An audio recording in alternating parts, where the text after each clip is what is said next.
Oi, pessoal do Segundo, tudo bem? Espero que vocês estejam aí na quarentena, se resguardando, ficando em casa e estudando bastante, tá? Para que a gente pelo menos consiga aí correr um pouco atrás das matérias que vai ficando, né? Já que a gente não tá mais indo para a escola.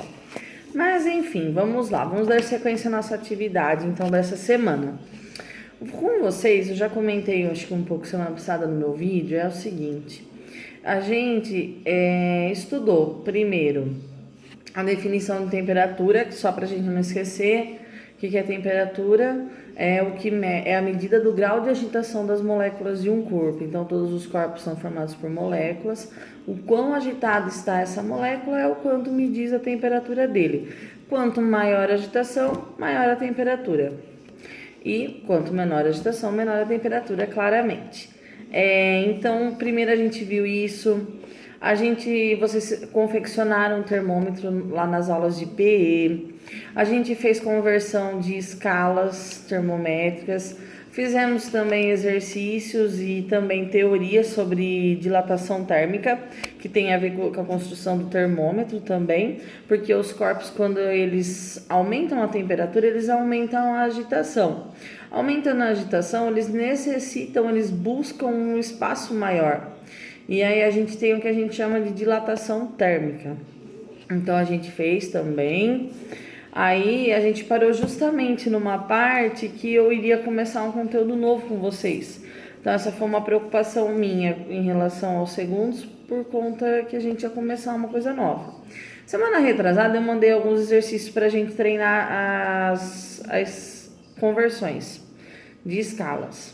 Semana passada eu precisava continuar com a matéria, até porque a gente não sabe quanto tempo isso vai demorar. Eu não posso ficar parada lá nos exercícios de conversão. Vocês sabem que o conteúdo de física é extenso tudo e a gente precisava da sequência. Então semana passada eu enviei para vocês um vídeo muito bom, por sinal. Eu realmente espero que vocês tenham assistido. Nesse vídeo o cara pontuava o que era calor. Ele começava ali a falar sobre esse conceito. Então eu vim hoje então acabar de formular isso com vocês, falar com vocês sobre isso, para que a gente consiga dar alguns passos a mais na nossa matéria. Calor, o que é calor? É energia térmica em trânsito, foi isso que vocês viram lá no vídeo. Então quando a gente tem corpos de diferentes temperaturas, a gente tem um corpo A, um corpo B, não importa que corpo é esse. Corpo pode ser qualquer coisa, não só o nosso corpo, né? Corpo pode ser qualquer material. Quando nós temos dois materiais com temperaturas diferentes, eles vão trocar energia, tá? Então, o que acontece? A troca de energia entre esses corpos é o que chama calor. Por isso que desde o começo da matéria eu já comentei algumas coisas com vocês sobre algumas coisas erradas que a gente fala no nosso cotidiano. Uma delas é que é errado a gente falar que a gente tá com calor. Tô com calor hoje. Isso é errado falar, fisicamente falando, né?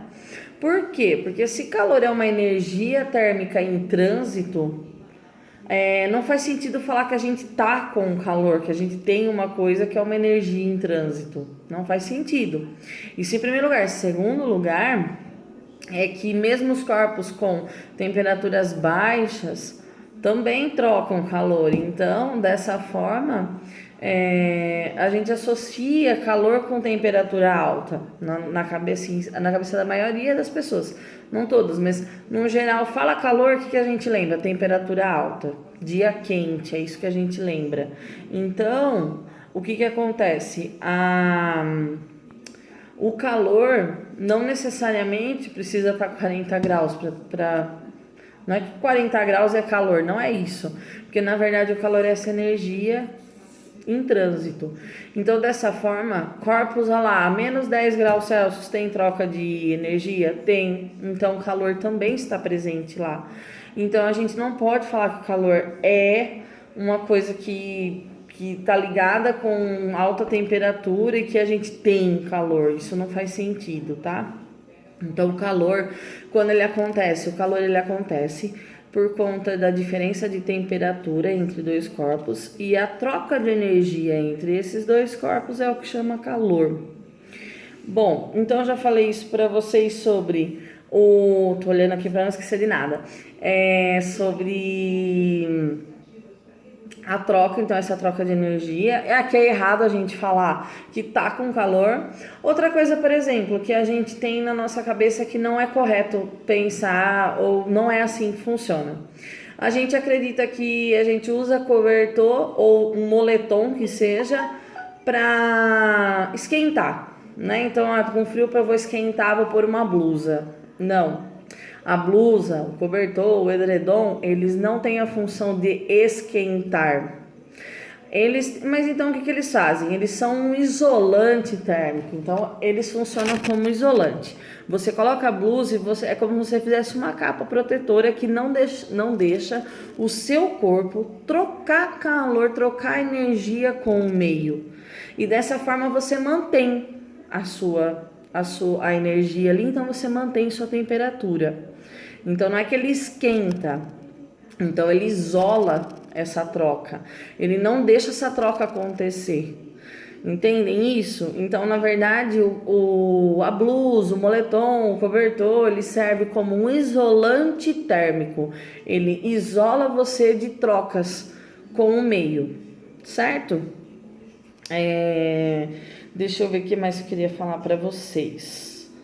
Bom, já que a gente falou então um pouquinho de calor, a definição de calor, ela realmente não é muito simples de compreender, mas assim, de falar é mais isso mesmo a definição dela, que é essa troca de energia entre corpos, a energia térmica em trânsito. Agora, como que os corpos trocam? Como que os corpos fazem essa troca? Existem 3 tipos, vocês já fizeram em PE isso. Lembram que era condução, convecção e irradiação? Então, na verdade, existem 3 formas para a gente fazer essa troca de calor aí, essa troca de energia que a gente falou.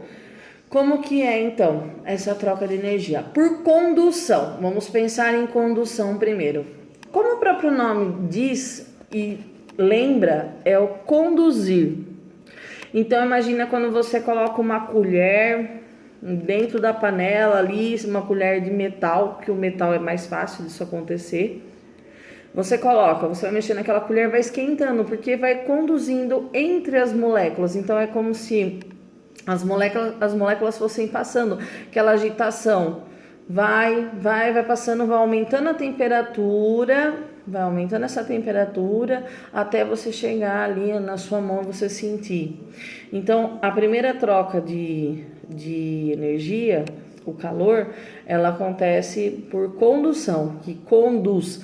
Vocês fizeram um experimento lá no PS, se eu não me engano, acho que era com umas velas que vocês colocavam numa haste metálica e foi caindo. Por quê? Porque vai conduzindo entre as moléculas. Então, a condução, ela tem a ver com esse tipo de transferência de energia. Agora, a segunda que vocês viram lá, convecção. A convecção, ela está ligada com o ar, mas com o ar, assim, para vocês lembrarem. Porque o que acontece? O ar quente sobe, o ar frio, e o ar frio desce. Sempre vai ser esse fluxo, tá? Então, até por que o ar-condicionado é instalado na parte superior, na parte de cima de uma parede? Porque ele resfria em cima, aí a física entra em ação. Ar frio desce, ar quente sobe. E fazendo o quê? Uma corrente ali, vai fazendo um fluxo que vai garantir que o seu ambiente continue ali sempre resfriado. Essa corrente chama corrente de convecção. Então, a convecção ela acontece sempre dessa forma. Sempre o quente sobe, o frio desce. Isso acontece dentro da panela também, com a água. Então, o que acontece? Quando você coloca uma água ali para ferver na panela, a que está em contato com as paredes da panela tem a tendência de esquentar primeiro. Ela vai subir e a fria que estava ali no meio vai descer e vai fazendo esse movimento. Essa movimentação é o que vai, então, ali chamar de convecção. Então, convecção é essa forma que acontece. O que mais eu queria comentar? Do ar-condicionado, então. A gente instala em cima, porque o ar frio esfriou em cima, ar frio desce, o quente de baixo sobe. Aí o quente que acabou de subir, ele vai resfriar novamente, vai fazendo essa corrente e mantendo o local frio, resfriado. Agora, por exemplo, se eu instalasse um ar-condicionado embaixo, na parte inferior, você iria esfriar aqui embaixo, deixar frio a parte de baixo, mas a parte de cima não ia ter esse fluxo, porque o ar frio fica embaixo, o ar quente fica em cima. Então, não iria ter esse fluxo, a parte de cima dificilmente iria conseguir se resfriar. Da mesma forma, o aquecedor não é comum aqui na nossa região, mas quem tem aquecedor é na parte inferior que se instala. Então, o ar-condicionado se instala na parte superior, o aquecedor na parte inferior. Por quê? Na parte de baixo da parede, porque aí o ar quente sobe e o ar frio desce. Então, aquele que tá frio lá em cima vai descer, ele vai fazer o trabalho de esquentar, que vai subir, que aí vai descer, vai fazendo sempre essa corrente. E vai garantir ali a eficiência do produto. Então a gente... lembrando bem também, sobre essa forma de convecção, ela acontece nos líquidos e nos gasosos, essa forma de transferência. Sempre aí subir, descer essa corrente de convecção. Agora o 3 é a irradiação. A irradiação, eu vou dar um exemplo bem legal para vocês. Pensa comigo. Quando o Sol, ele está muito longe da gente e existe vácuo ali, né? E como que mesmo assim ele consegue aquecer a gente? A gente sente, se a gente sai no sol, a gente sente que a gente está sendo aquecido, os raios dele chegam até a gente. Mas como esses raios chegam até a gente se no espaço tem vácuo? Como que elas, por condução, não daria, porque a gente não tem ali, né? A gente não vai ter as moléculas para ir passando. Por convecção, não faz sentido corrente de subir e descer. Então, como que ele consegue chegar até aqui, até a gente? Então, a irradiação é o processo que não precisa de moléculas, ele pode acontecer no vácuo. Não só no vácuo, mas ele pode acontecer. Então, por exemplo, quando você chega perto de uma fogueira e você vai sentindo que está mais quente aquele local. Mas você não tocou ali. E a corrente de convecção está subindo e descendo. Subindo, então você não vai ter contato com aquilo. Como que você vai se aproximando e sentindo? Pela forma de transferência que chama irradiação, certo? Então são as três formas, vocês já viram em PE. E eu vou mandar uma atividade para vocês essa semana. Com algumas questões, algumas coisas em relação a isso. Vou tentar até pegar uma parte da minha prova para mandar para vocês. Depois tem como a gente fazer cálculos ainda sobre calor. É fácil? É tranquilo, dá para a gente fazer tranquilamente, mas por enquanto eu queria que vocês entendessem essas questões. Aí eu vou mandar, vocês então enviem, façam essa atividade, por favor. Façam com seriedade, lembrem que essa atividade não é para mim, não é para ninguém, é para vocês. Então, não adianta nada se vocês ali não fizerem com seriedade, tá bom? Então, vou estar na guarda, vou mandar o arquivo com todas as orientações. Espero que tenha ajudado vocês e é isso.